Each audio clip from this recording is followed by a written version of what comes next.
श्री स्वामी समर्थ. तर आज मी तुमच्यासाठी घेऊन आली आहे अक्षय तृतीयेसाठी व्हिडिओ. तर अक्षय तृतीया आहे 10 मे 2024ला अक्षय तृतीया आहे.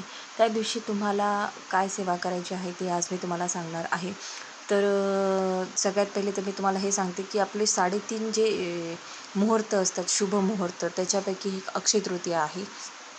एक अक्षय तृतीया, गुढीपाडवा, त्याच्यानंतर विजयादशमी म्हणजे दसरा, त्याच्यानंतर दीपावलीचा जो पाडवा येतो तो अर्धा, असे 3.5 हे शुभ मुहूर्त आहेत. त्याच्यापैकी अक्षय तृतीया हा एक मानला जातो. अक्षय तृतीया म्हणजे अक्षय म्हणजे कधीही न संपणारा शुभ मुहूर्त. म्हणजे तुम्ही त्या दिवशी जे काही काम करणार त्याचं तुम्हाला खूप पटीने फळ मिळणार, याचा असा अर्थ असतो. त्याच्यामुळे तुम्हाला त्या दिवशी जेवढं जास्त होईल तेवढी जास्तीत जास्त सेवा करायची. कारण तुम्ही त्या दिवशी म्हणजे कोणाला गोष्टी करायच्या जरी असतील, तुम्ही ब्राह्मणांकडून जरी मुहूर्त काढलेला नसेल, त्या दिवशी तुम्ही अचानक जरी सगळ्या चांगल्या गोष्टी तुम्हाला ज्या करायच्या त्या करून जर टाकल्या तर ते शुभ आहे. कारण तो दिवसच पूर्ण शुभ आहे. म्हणून तुम्हाला ज्या गोष्टी तुमच्या राहिलेल्या असतील, काही चांगल्या करायच्या, काही देवाचं करायचं असेल, लग्न वगैरे, हे अशा काही गोष्टी आहेत, ह्याचं तुम्हाला करायच्या असतील तर तुम्ही त्या दिवशी करू शकतात. कारण तो दिवस खूपच शुभ मानला जातो. त्याच्यामुळे आता माता लक्ष्मीला जर तुम्हाला प्रसन्न करायचं असेल तर त्या दिवशी तुम्ही श्री सुक्तम हे जे स्तोत्र आहे याचं तुम्ही पाठ करू शकतात माता लक्ष्मीला प्रसन्न करण्यासाठी.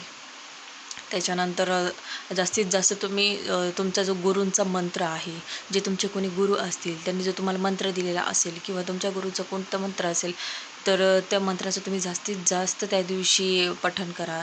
त्याच्यानंतर जास्तीत जास्त सेवा करा, जेणेकरून जास्तीत जास्त तुम्हाला त्या दिवशी, कारण तो एक दिवस असा आहे की तुम्ही त्या दिवशी जेवढा सेवा करणार तेवढं जास्तीत जास्त फळ तुम्हाला मिळणार आहे. त्याच्यामुळे जेवढं होईल तेवढं जास्तीत जास्त सेवा करा. माता लक्ष्मीला प्रसन्न करण्यासाठी श्री सुक्तमचं पाठ करू शकता, अनुष्ठान करू शकतात, पारायण करू शकतात. एका दिवसाचं तुम्हाला जे वाटेल ते तुम्ही करू शकतात. पण एवढंच सांगेल की तो दिवस जाऊ देऊ नका. कारण कसं आहे, वर्षातून एकदाच अक्षय तृतीया येत असते.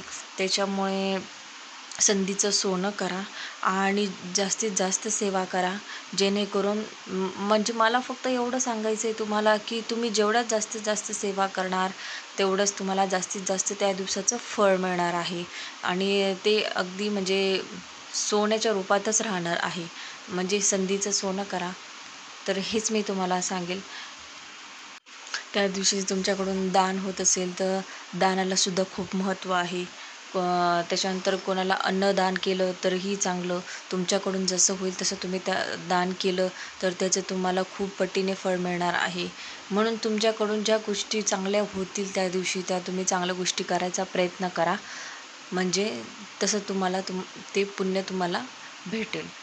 तर अशा प्रकारे तुम्ही चांगल्या चांगल्या गोष्टी त्या दिवशी खरेदी करू शकतात. तुम्हाला जर सोनं घ्यायचं तर तुम्ही सोनंसुद्धा खरेदी करू शकतात. त्याच्यानंतर मी तर म्हणेल तुम्हाला त्या दिवशी अक्षय तृतीयेच्या निमित्ताने तुम्ही झाडू घरात आणा. कारण एक लक्ष्मीचं एक ते स्वरूप मानतो आपण.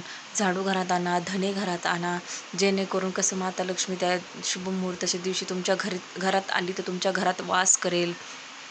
तुम्ही जर श्रीयंत्र घरात ठेवलेलं नसेल तर श्रीयंत्राचं तुम्हाला जर घ्यायचं असेल तर तुम्ही श्रीयंत्रसुद्धा घेऊ शकतात. म्हणजे माता लक्ष्मीला जे असे आकर्षित करतात ना ज्या वस्तू, त्या वस्तू तुम्ही घरात आणा. म्हणजे माता लक्ष्मीचा तुमच्या घरात नेहमी वास राहील.